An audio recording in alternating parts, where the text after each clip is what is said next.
Chapter 14. Judases are not made, they are born. Once I was in their hands, the United States had to figure out what they would do with me. Their real plan had been to have me killed and to blame it on the heat of battle. Now, in custody, I was too visible to be killed outright. They invested a lot of time and a lot of money in their invasion, and now they were investing even more time and money scrambling to resurrect their flawed and insupportable drug indictment against me. The 1988 drug indictment had little significance for me, but I soon understood that this was what they would use to justify taking me into custody. I recalled conversations with DEA and CIA contacts, who all agreed that there was documentary evidence that showed how I had worked with the United States to stop drug trafficking. Ray Takeif, the enthusiastic lawyer who had dealt with the charges in various international forums on my behalf, was strangely absent when I arrived in Miami and was taken before a tall, white-haired federal judge named William Hovler.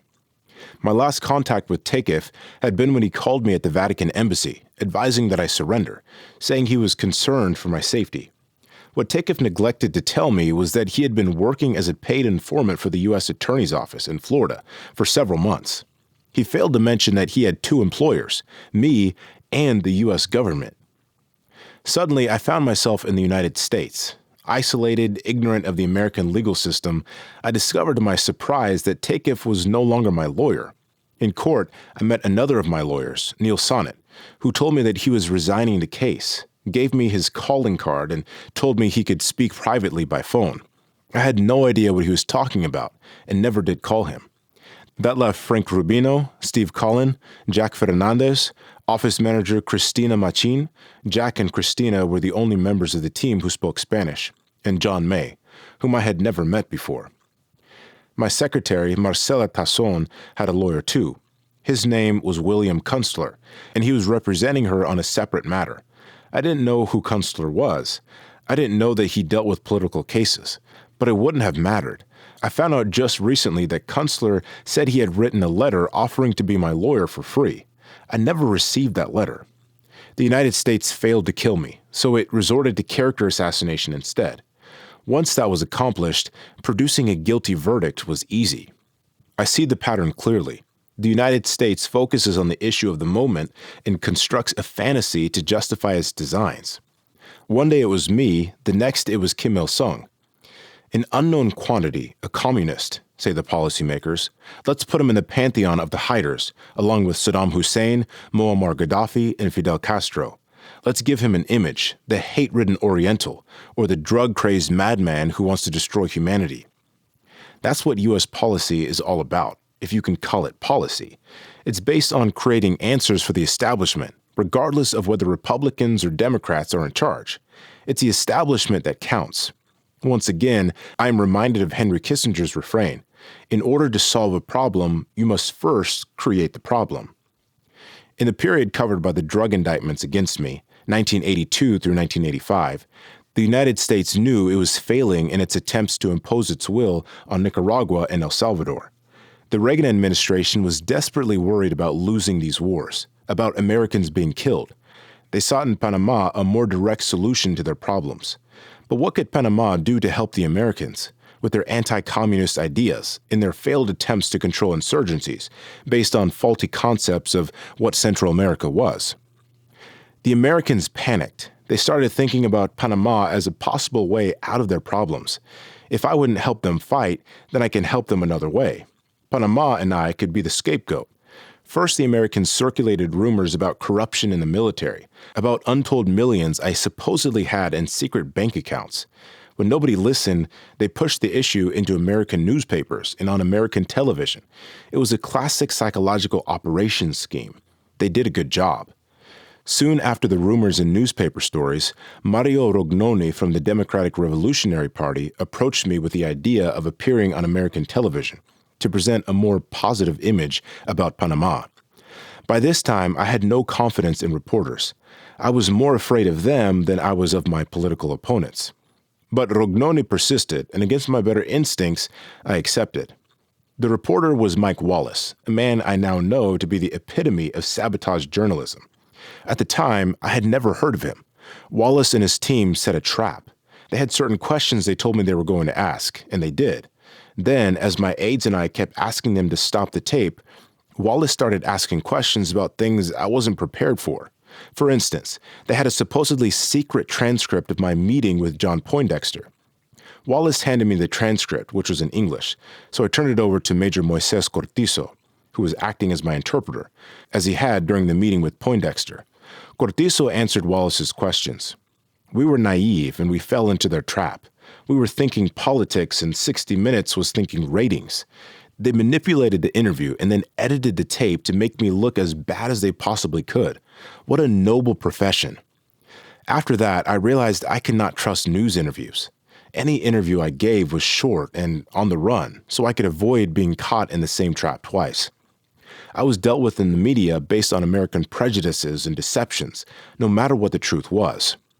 It was a gradual crescendo of propaganda discrediting me personally, bringing up innuendo about drug cases in which, in fact, we had cooperated with the U.S. Drug Enforcement Administration. We tried to counteract the propaganda by publishing the letters of commendation, the evidence from the U.S. officials that we were providing assistance, so that there would be a public record of what we were doing with them. We had letters, commendations, and lists of drug traffickers captured in joint operations with the DEA. The United States manufactured an entire vision of money laundering and drug dealing that revolved around me. As proof, they offered trumped-up charges about my supposed clandestine wealth and all of the intrigue surrounding my supposed accomplices. First, U.S. prosecutors charged that Panama had created a haven for laundering drug dollars. This was false. The Americans imposed the status of banking haven on Panama for their own purposes. U.S. businessmen wanted their own version of Swiss banks and convinced their friends in Washington to play along, with help from their nearby Panamanian banking allies. It was none other than Nicolas Ardito Barletta, protege of George Shultz, who, with then-President Demetrio Lacas, created special Panamanian banking privileges in the 1970s, along with bank secrecy laws that rivaled Switzerland's. Buoyed by a freely convertible U.S. dollar, Panama maintained the largest banking sector in Latin America, all laid out and planned by the United States during the oil boom of the 1970s and 1980s. There were petrodollars everywhere, mostly from the Arab countries. As a result, all sorts of side businesses developed. Shell companies were created, existing in name only in Panama for tax shelter purposes. Lawyers like Guillermo Endara, later installed as president after the U.S. invasion, prospered when they specialized in creating and participating in these shell companies on behalf of foreigners, for a percentage, of course. So the Bank Secrecy Act, propelled by the United States, fostered the growth of money laundering. Any drug dealer or any terrorist organization was permitted by Panamanian law to anonymously maintain accounts in Panama. Nevertheless, when the United States needed banking information on such people, they came to me for help. I personally opened our books to the United States, countermanding our laws so that they could see our accounts without having to sue anyone or enter into negotiations, just on grounds of good faith and law enforcement. Things changed when Omar Torrijos took power and started criticizing the banking system. American money is sleeping here, but it isn't making Panamanian babies, he would say. There was no long-term financial benefit to Panama. It gave the United States a hammer with which it could punish our country. When they wanted to hurt our economy in 1988, for example, they simply pulled their money out of the banks. The banks closed, lateral businesses went bankrupt, people were forced into unemployment, and we fell into a deep recession. After charging me with being responsible for money laundering, the Americans next charged me with amassing obscene quantities of money and of cavorting with mystery men who helped me do this. Key among the shadowy men was Mike Arari, a former Mossad agent who acted as a sales agent in Panama for much of our military procurement. He was a friend in contact, but I had no business relationship with him at all. Much was made in the news media of Arari's presence in Panama, and it was all grossly exaggerated. Arari was never my advisor, nor did Israelis ever have a permanent advisory or security role within the Panamanian armed forces. He arrived in Panama during the time of Torrijos and was well known by my men who would be Israeli prime ministers: Menachem Begin, Yitzhak Shamir, and Shimon Peres. It was prior to the signing of the treaties, and Torrijos secretly wanted to use these Israeli purchases to obtain material for our secret plan to sabotage the Panama Canal, in the event that the canal treaties were not signed. This presented a problem, however, because Israel's client status with the United States required that it inform the Americans whenever it sold technology to third countries. Obviously, Torrijos didn't want to arouse Israeli suspicions, so the first attempt at doing business with Harari went nowhere. Later, Harari sold us airport emergency lights, and sometimes he helped us buy Uzis, riot control vehicles, and other weapons from his government's military production company, Israeli Military Industries. He operated as an agent, and I assume he earned a percentage of sales. This was all done publicly. In the sale of emergency lights, for example, his bill was unpaid at the time of the invasion. Endara's U.S.-installed government ended up paying for the lights because it was a valid charge. Harari acted as agent for maintenance equipment on Boeing 727 aircraft. He also had a widely publicized plan that he never completed, which earned him many political enemies. It was a magnificent project to convert Paitilla Airport, which is a small downtown Panama City airport, into a shopping and apartment mall. He would then build a new facility on recovered land down the coast, creating a new peninsula for the airport. Harari always got us the best prices. Sometimes he represented the Israeli government-owned industries. Other times he was an agent for other Israeli businesses in Panama. And sometimes he helped us organize specialized training courses from the Israeli military, special forces, scuba diving, and commando training. Harari also set up visits to Israel for Panamanian businessmen. In one such case, I introduced him to an acquaintance, Roberto Eisenman, the publisher of La Prensa, who would later become a key source of opposition to me in the defense forces. On my request, Harari hosted Eisenman and his wife twice on an Israeli tour. In the final phase of the boycott and tensions leading up to the invasion, the United States asked Israel if they could use Harari as a mediator for my departure from power. The indictment against me was already in place, and the Americans were threatening Harari with a subpoena if he stepped on U.S. soil. But nothing ever happened. I believe it was because the Israeli premier at the time, Yitzhak Shamir, asked the Americans to keep Harari out of the spotlight. Finally, I was told, Harari was spirited out of Panama by the Americans when the invasion took place. That showed that he was probably more valuable to the Americans than he ever was to Panama or to me. Mike would have been a good witness on my behalf at the drug trial, but Israel thought that might be embarrassing, and he never showed up. There were other so-called mystery men. My friend Carlos Witt Green was supposedly a conduit for funneling money to me. This was not true. I had no economic relationship with him. He was doing business with the Cubans, involving import and export, but it was not at all of the scale that people have said it was.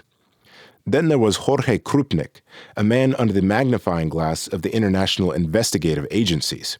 He was an arms supplier and had a connection to Colombian rebel insurgent groups. Colombia filed protests with us several times about his activities. Interpol, the International Police Information Service, was tracking Krupnik, and information was exchanged between Panama and Colombia about him.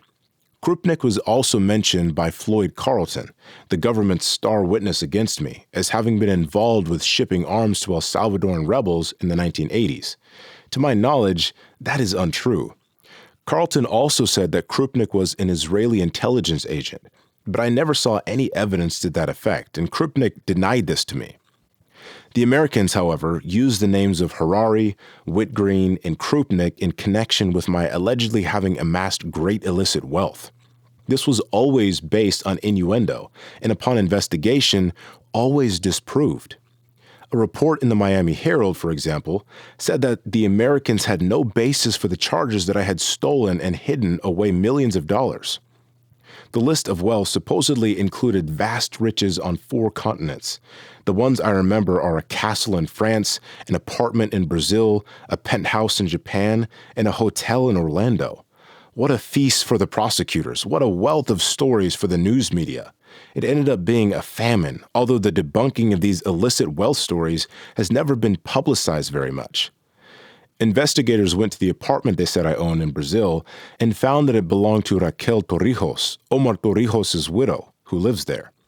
Next, they went to Tokyo and found that the penthouse I supposedly owned there was actually the official residence of the Panamanian ambassador to Japan. I stayed there when I visited Japan to discuss commercial prospects for the Panama Canal, something that made the Americans very nervous. As for the hotel in Orlando, It belonged to the Riande chain, which also owns the Hotel Continental in Panama and a hotel on Miami Beach. The Riande chain has disclosed its officers and shareholders, showing that I am not on the list. Finally, there was the case of the French castle. I have visited France and have been a guest at some fancy places, but never a medieval castle. The chief of state and commander of the armed forces has considerable clout in Panama. You live like a king. You take away the king's crown, and he no longer lives like a king. It was inherent in my position and my mission for Panama that I travel around the world. Who paid for hotels and travel and meals? I was the leader, and the government paid when the leader traveled. How different is this in any other country? Was this the justification for an invasion and a drug trial? Was the Panamanian system on trial, and did the United States have the right to decide what trappings were given to Panama's leaders? Furthermore, they were trappings of state, and they remained with the state, just as happens anywhere else. Does the President of the United States take his limousine and his presidential jumbo jet with him when he leaves office? The United States government and the prosecutors at the drug trial against me perpetuated an idiotic game. They tried and convicted me by saying that they had shady evidence of personal wealth. And since the world accepted their propaganda, I was the devil, the drug fiend. This money must be bad money. If I have any money at all, it must be from drug dealing, because everybody knows that I am who I am. But what does everybody know? How do you know anything about me? What is the basis for an indictment in U.S. federal court for misappropriation of funds and amassing drug profits? What is the basis for an invasion and 40 years in jail? In the final argument of their drug case, the government prosecutors, rather than telling the jury to convict me as a drug dealer, declared, "Convict this dictator."